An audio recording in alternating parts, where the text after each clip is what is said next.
সূরা আত-তাহরীম। রহমান রহিম আল্লাহ তাআলার নামে। হে নবী, আল্লাহ তাআলা তোমার জন্য যা হালাল করেছেন তা তুমি কসম করে নিজের উপর কেন হারাম করছো?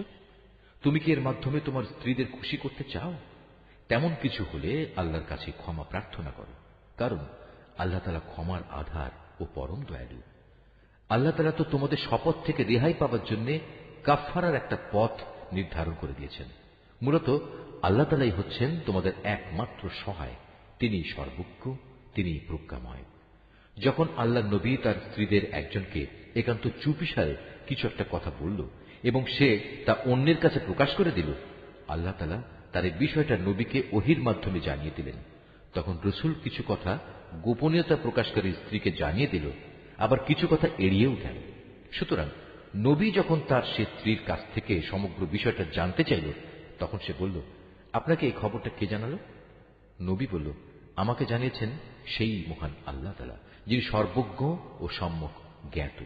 যে দুজন স্ত্রী এর সাথে জড়িত, নবী তাদের উভয়কে ডেকে বলল, তোমরা দুজন যদি আল্লাহর কাছে তওবা করে নাও, কেননা তোমাদের উভয়ের মন অন্যায় ও বাঁকা পথের দিকে কিছুটা ঝুঁকে পড়েছিল, তাহলে অবশ্যই আল্লাহ তাআলা তোমাদের ক্ষমা করে দেবেন।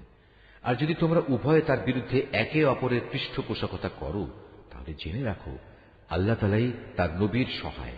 তাছাড়াও তার সাথে রয়েছে জিব্রাইল ফেরেশতা ও নেককার মুসলমানদের দল। এরপরেও আল্লাহ সমগ্র ফেরেশতাকুল তার সাহায্য করতে এগিয়ে আসবে। আজ নবী যদি তোমাদের তালাক দিয়ে দেয়, তাহলে তার মালিক তোমাদের বদলে এমন সব স্ত্রী তাকে দিতে পারেন যারা তোমাদের চাইতে হবে উত্তম, যারা হবে আত্মসমর্পণকারী, বিশ্বস্ত, ফরমাবরদার, অনুশোচনাকারী, অনুগত, রোজাদার। হতে পারে তারা কুমারী, হতে পারে অকুমারী।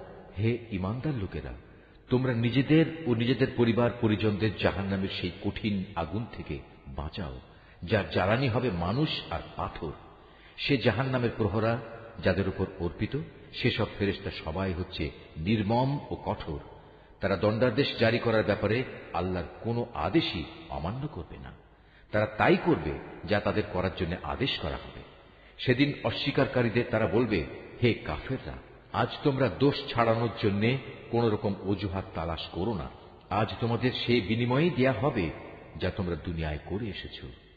হে ঈমানদার ব্যক্তিরা, তোমরা নিজেদের গুনাহ খাতার জন্য আল্লাহর দরবারে তওবা করো, একান্ত খাঁটি তওবা।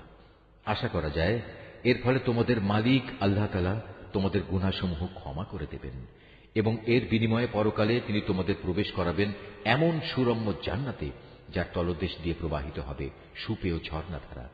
সেদিন আল্লাহ তাআলা তার নবী এবং তার সাথী ঈমানদারদের অপমানিত করবেন না। সেদিন তাদের ঈমানের জ্যোতি তাদের সামনে ও তাদের ডান পাশ দিয়ে বিচ্ছুরিত হয়ে এমন ভাবে ধাবমান হবে যে সর্বদিক থেকেই তাদের এ আলো পর্যবেক্ষণ করা যাবে। তারা বলবে, হে আমাদের মালিক, আমাদের জন্য আমাদের ঈমানের জ্যোতিকে জান্নাতের জ্যোতি দিয়ে তুমি পূর্ণ করে দাও। তুমি আমাদের ক্ষমা করে দাও। অবশ্যই তুমি সব কিছুর উপর একক ক্ষমতাবান। হে নবী, তুমি কাফের ও মুনাফিকদের বিরুদ্ধে জিহাদ ঘোষণা করো এবং তাদের ব্যাপারে কঠোরতা অবলম্বন করো, কেননা তাদের ঠিকানা হচ্ছে জাহান্নাম, আর তা হচ্ছে এক নিকৃষ্ট নিবাস। আল্লাহ তাআলা কাফেরদের জন্য নূহ ও লূতের স্ত্রীদের উদাহরণ পেশ করছেন। তারা দুজনেই ছিল আমার দুজন নেক বান্দার স্ত্রী, কিন্তু তারা উভয়ই সে দুজন বান্দার সাথে বিশ্বাসঘাতকতা করেছে। অতএব আল্লাহর আযাব থেকে তারা কোনো ক্রমেই এদের বাঁচাতে পারল না, বরং তাদের ব্যাপারে আল্লাহর হুকুম ঘোষিত হল, তোমরা আজ প্রবেশ করো জাহান্নামের আগুনে। যারা এখানে প্রবেশের উপযুক্ত তাদের সবার সাথে।